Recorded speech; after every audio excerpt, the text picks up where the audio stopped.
Hey, friends, welcome back to the Content Systems for Growth podcast. Today, we're wrapping up our 4-part productivity and time management series. We've talked about creating a dream week for clarity, tackling your most important tasks first with Eat the Frog, and writing your way to clarity when you're feeling stuck. We took a break from our series for our guests, Shannon and Tessney.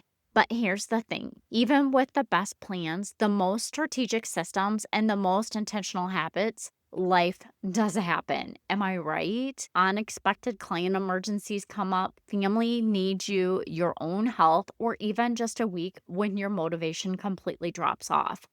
They can throw you completely off track. And if you're like me, you probably felt that stinging of missing a deadline or watching your promotional content calendar slide into complete chaos when you miss recording an episode. But this episode is for those moments because setbacks are not proof that you failed. They're opportunities to reset, realign, and move forward. They may feel like wasted time, friends, but it's really not. So, why do we need to talk about failure with time management? I know failure can feel like a heavy word, especially when you're running a business that you feel called to. But failure isn't final and it isn't who you actually are. The enemy would love to keep you stuck in guilt, shame, or self doubt so you stop showing up. But God doesn't want that. That's not how He works. He offers grace, wisdom, and the chance to begin again, the chance to turn to Him and trust that His plan is greater than yours. I've had to accept that a podcast without a video to repurpose is okay. That was last week. No video was the whole reason that I started my podcast. A month of missing a post on Instagram doesn't mean that my repurposing system actually doesn't work. It just means that I'm human and I have time limits, boundaries, client works, and a life outside my business. And guess what? So do you, friend. Before we talk strategy, I want to give you 3 mindset shifts that have helped me release that guilt and the ability to move forward. So, one is to separate the setback from your identity. You didn't fail because you are a failure. You experienced a setback because you're human in a real, unpredictable world. 2, view failure as feedback. What happened that threw you off track? Was it missing a system, a too full schedule, or something outside your control? This isn't blame, it's clarity. Number 3, remember God redeems your time. Even when you feel like you've lost ground, God can escalate progress in ways you couldn't plan.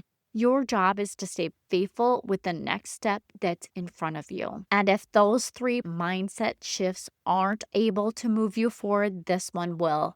It's a simple shift that can change everything. It's only failure when you stop trying.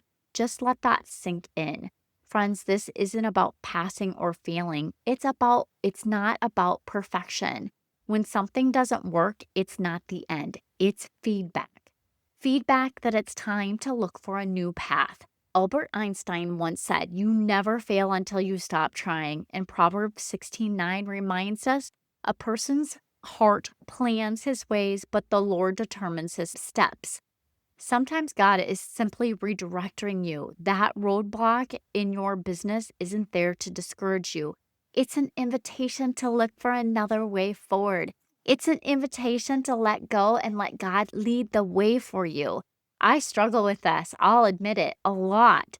I forget that no matter what it is, God's plan, not my plan, no matter how many times I try to talk Him in to see my way. I've had moments where I was certain my plan was solid, and then it completely unraveled.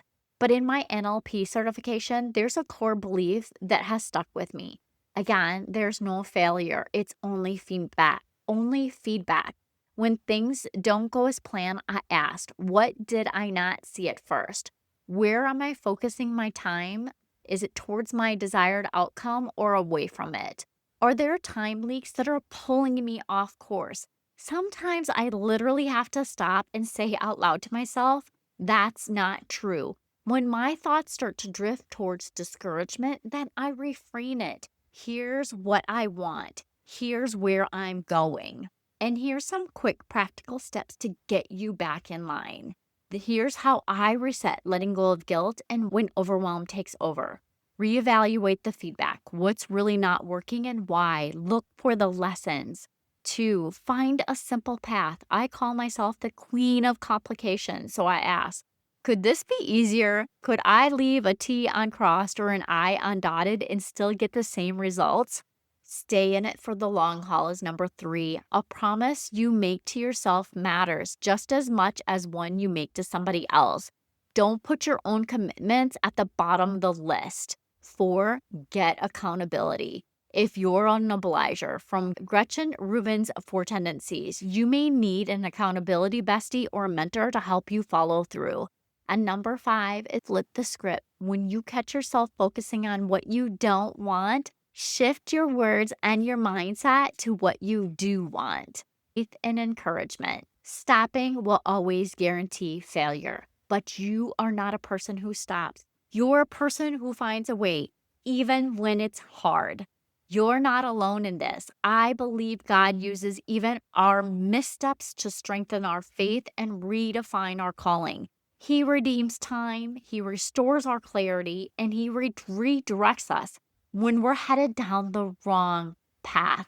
So if you're feeling like you've failed, remember this is just one chapter in your story. It's not the end. Take the feedback, pray for the clarity you need, and take your next step forward. Okay, friends, I've talked long enough. I believe in you. I believe you can finish strong. I believe you can take your time back and you can get back on track today. Not when things calm down, but today. Because failure only happens when you stop trying. I pray this episode blesses you with the encouragement of practical tools to pick yourself back up, realign your calling, and keep going, one faithful step at a time. And if this series has been a blessing to you, I'd love to hear your biggest takeaways. Send me a DM on Instagram or share it with your business bestie and leave me a 5-star review. Let me know. And if you're ready for a real system that keeps you moving forward even when your life gets messy, you can learn about my done-for-you content repurposing services on my website. I'll put a link down below in the show notes. Until next week, please keep showing up with purpose and faith. Thank you so much for your time. I appreciate you, and I hope you make it a wonderful week.